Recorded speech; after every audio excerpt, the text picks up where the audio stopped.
Hello everyone and welcome to A Slice of My Life. I am back after spending about 3, almost 4 weeks with the Sage by Unquiet hands on my EDC, and the reason why I took so long, yes I know everyone, I promised you that I would give you an update after spending about a week. But hear me out please, the reason why I wanted to spend more time with this is because 1 week was not enough. And that's because there were a lot of nuances that I needed to spend more time with to really kind of understand from an experience point of view versus just, glazing over stuff and everything. And so there were all these nuances here that I mentioned about, like the way the arms are tapering and everything, that I decided that, just going by looks and just this initial 1 week experience is not enough. I needed more time to really get a feel of this thing. And so I'm back here now with my thoughts all solidified and gathered properly now. So I'm gonna tell you guys what I think about the Sage by Unquiet hands after spending 3 to 4 weeks with it. I know I repeated myself there, I'm sorry. If you have not watched my unboxing and initial impressions of the Sage, please make sure you do so. Check out the link in the description box down below, then it'll give you more context to this.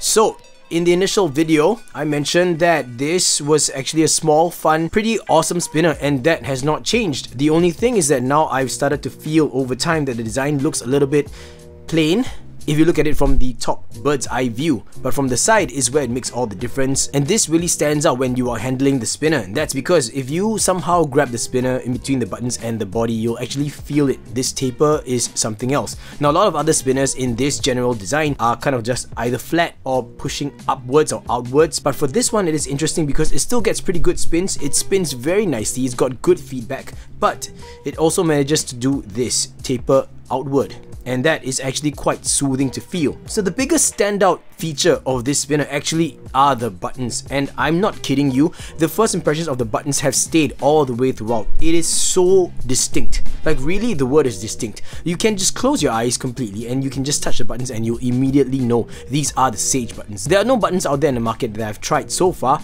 that are as recognizable as the Sage buttons, and that's because the flat, coned and curved textures all kind of blend together, but at the same time you could clearly feel the distinction. So that's just really distinct. Like I could just put my hand in my pocket, and even if I don't know this is a Sage spinner, just by feeling the sides of it, I could tell it is just by the buttons, which is really a standout feature. Now the next thing is something that I could only tell over time, and that's that this raised weight over here is a little bit of a hotspot for me, and that's probably because of the way I handle spinners. Now I like to pull my spinners. That's my favorite way of fidgeting with it or flicking it, so I just perform a lot of pulls, and pullbacks are very satisfying on the spinner, don't get me wrong. It's just that sometimes I wedge my middle finger in between the button and the weight right there, and so I kind of pinch myself like that if I get too much of my finger meat. So the thing is, I don't have particularly bony fingers, and I don't have really I don't think my fingers are too chunky. They are a little bit meaty, but yeah, I sometimes get some of the meat of my finger stuck in that notch there, and if I pull, especially if I pull downwards and outwards from the weight, then it'll pinch quite a bit. And that's the only downside or the only negative point that I have about the spinner, even though this is a very subjective thing because it's the way I handle spinners. Now, forward flicks, push forwards and push backs with your index finger is totally fine. Jib jabs are no problem as well. So it's all good. It's all good. And so I kept questioning myself whether or not this problem was really the spinner or is it the way I handled it. And so I brought out a few friends. I brought out the Dot 2, the Thrax Mini, I think this is the Mini, an FTO Mini Asylum, a Silurion Prime, as well as a Classic and iFidget. So I brought all these out because they are, I guess, in the general terms, a very broad general term, they are quite in the same kind of umbrella family in terms of, the way it's made with raised weights and that little taper from the inside. See, the Sage clearly doesn't have a taper going outwards, the rest of them do, but they all have raised weights around the buttons with that little space in between. So I took all these out for comparison. So this one here is the iFidget, and the reason why it doesn't really, I guess, compare, or is not a good point of comparison, is because it is way too thin. Just look at that. And of course I know the buttons here are the geometrics buttons, and the stock buttons on the iFidget were actually a bit wider, but because, it's not as tall, buttons are always taller, so the fat of my finger doesn't really go in there much, and this is not much of a problem for me. So this is out of the comparison chart. Next would be the Silurion Prime. Now the Silurion Prime, I know that you guys are gonna say that I'm using the Sonder buttons on these, but the original buttons that came with the Silurion Prime are also of the same width. So fidgeting with this you don't get much of a problem. Your finger actually rests a lot on this edge over here, but because it has a pretty substantial gap in between, it actually doesn't cause a pinch. It just feels like another surface here, so that doesn't really count as well. And yeah, it's quite close because this doesn't really have an angled cut or angled edge in. It's just chamfered here very lightly. So yeah, this one's out too. And next is the Asylum, and the Asylum is a little bit thin, so yeah, it's not a good comparison point as well. Even though it is a nice spinner, it's pretty thin, and yeah, because it's so thin, even if you use lower profile buttons, you don't actually get that kind of a pinching point, I suppose. We move on to the Thrax Mini. The Thrax is a little bit closer in terms of the overall thickness of it. You could see that the weights here are almost the same height as the outer part of the Sage weight. And this one also has a substantial gap in between the buttons and the weights, so this is not a good comparison point. So that leaves us with the Dot 2. And so in my opinion, the Dot 2 is the spinner that has the closest, I guess, comparison point when compared to the Sage. And that's because the overall length of it is almost the same, but the overall thickness is quite close as well. See? It's not too bad. Not too shabby in my opinion. The only main differences is that, yep, the weights are here flat, whereas the Sage is tapered like I mentioned before, and the dip here in between the arms and the core of the spinner is a lot more pronounced here versus what's on the Sage. But for the Dot 2, it actually has all these obvious angled cuts here, so they don't actually create a pinching point, even though the buttons and the weights actually have a smaller gap. Not as small as this for sure, but a smaller gap, so it doesn't really pinch. And so I thought, you know, yeah, probably it's the design, but then I decided to swap buttons out. And what better button to compare this with than two other Unquiet Hands buttons. So we have the Canopy buttons. I think that these are the Canopy buttons. I may be wrong. I don't know if it's Cupola or Canopy. I always mix those two up. And I also have these Super Collider buttons, and these are actually very different in terms of the overall height as well. So I'm gonna swap these Sage buttons out and put on the, I'm just gonna call it the Canopy buttons. So I'm gonna put the Canopy buttons on, and this is what the Sage looks like with the Canopy buttons. The gap is a lot wider now, and so that issue is completely mitigated. It's gone. I don't have that issue anymore. So really, I think it was the width of these buttons. Now, don't get me wrong, these are really awesome buttons. They are the standout point of the spinner, but it's just that I think the way it's made and with that taper or that curve on the side like that just created an opportunity for the meat of my finger to sit in there more often. But when I have a button like this, you see, it is chamfered here instead of a curve, but the radius is less, you see. But I hope you understand what I'm saying by the radius. I mean, like, what I'm trying to say is how much actual flat on the sides there is compared to the angled or the curved edge. So yeah, this one is a lot taller, I guess. It's a lot more flat, and so that provides less of an opportunity for the meat to actually sit in there. It's not impossible, but that only happens if I really jam my finger in and pull. But for general flicks and fidgeting around, especially if I'm not paying attention, this works completely fine. Like, honestly speaking, this works completely fine.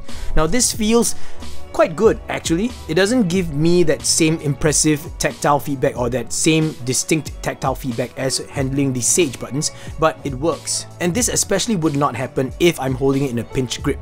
So if I'm holding a pinch grip like that, it's harder for me, in my opinion, to perform my usual preloaded pulls. See? And that's because my hand is in an entire different grip position, and that just leads me to perform flicks in a different way instead. So I actually reach out further with my middle finger if I'm holding it more in a pinch grip versus how I usually hold my spinners with a kind of almost flat grip and then having my middle finger really close to my index finger like that, pulling this way.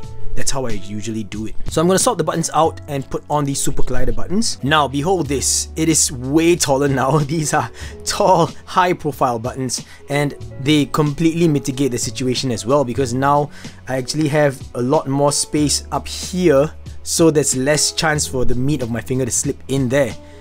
See, like that.